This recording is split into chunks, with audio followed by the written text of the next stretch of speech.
Está no ar o Moody's Entrevista, o podcast da Fundação Moody's que traz os assuntos mais atuais do mundo do trabalho. Olá, estamos começando mais uma edição do Moody's Entrevista, o podcast da Fundação Moody's. Hoje nós vamos falar sobre férias ilimitadas, um tema que está sendo bastante discutido ultimamente e despertando muita curiosidade. E para conversar conosco, convidamos a analista de RH da Fundação Moody's, Carla Paixão. Tudo bem, Carla? Tudo ótimo, graças a Deus, Lohane. E com você? Tudo ótimo também. Já pensou tirar o tempo de descanso que for necessário, 100 dias fixos de férias? Parece uma ideia maravilhosa, não é? O sonho de todo funcionário. Mas será que na prática esse benefício é vantajoso? Carla, explica pra gente como é que é a dinâmica das férias ilimitadas. Lohane, as férias ilimitadas, elas surgiram entre as startups e as gigantes da tecnologia, que compreenderam que esse benefício é vantajoso, não somente para o funcionário, mas também para as próprias empresas. As férias ilimitadas são a flexibilização das férias.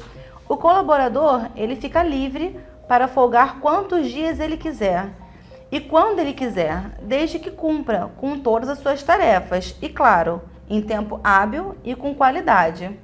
É uma política, Lohane, que é mais focada em resultados, ao invés de focar em quantas horas ou quantos dias são trabalhados.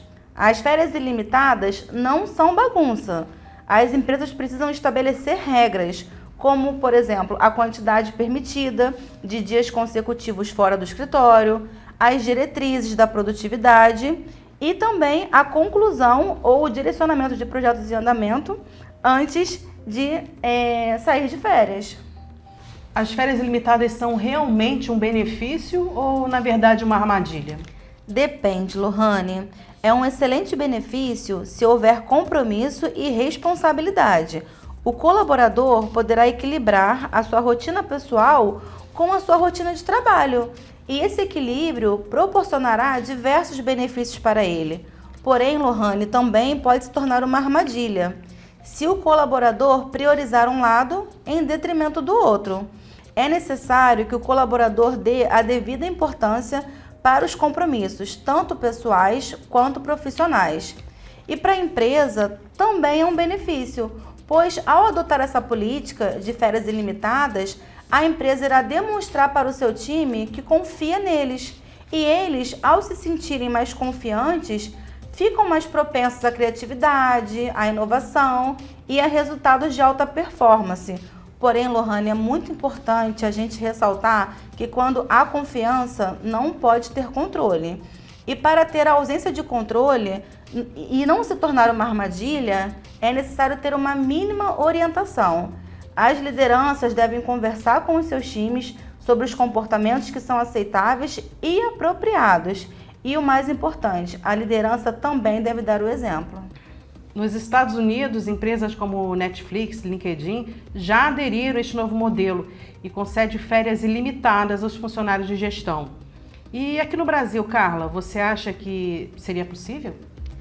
Lohane, diferente do Brasil, as empresas nos Estados Unidos não possuem uma obrigação por lei de oferecer férias pagas para os seus funcionários.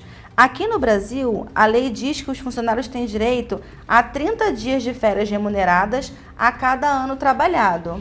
Apesar dessas diferenças, Lohane, ainda é possível que aqui no Brasil as empresas adotem esse benefício. As férias ilimitadas da Netflix começaram através de uma provocação feita por um funcionário em 2003.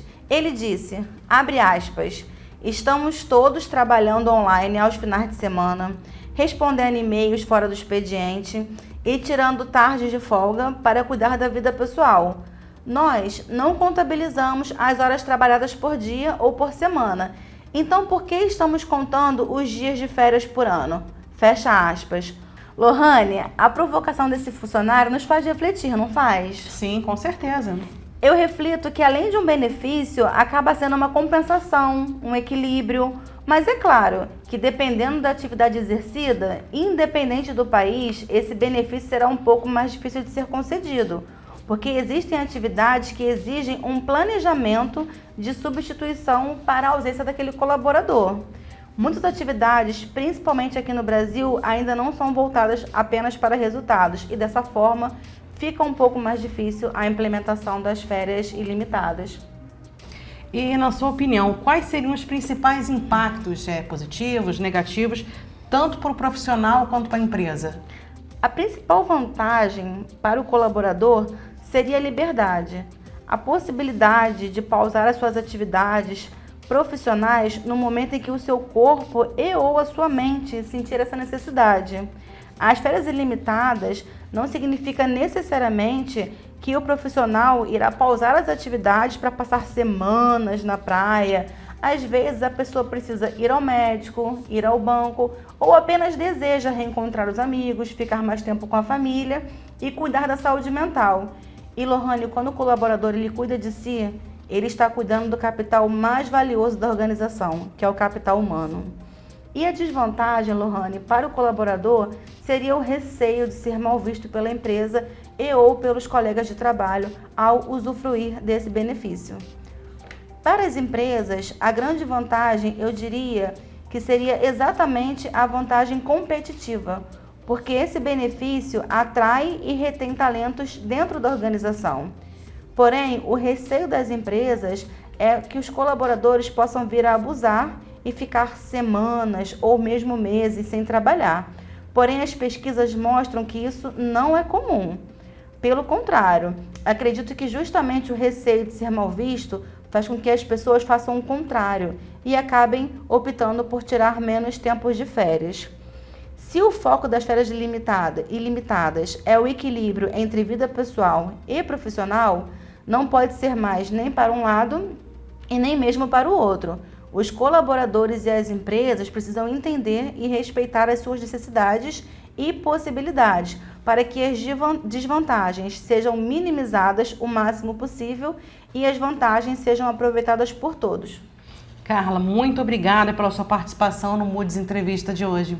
Eu que agradeço, Lohane. É um prazer participar. Esse foi o Moody's Entrevista de hoje. Até mais, pessoal!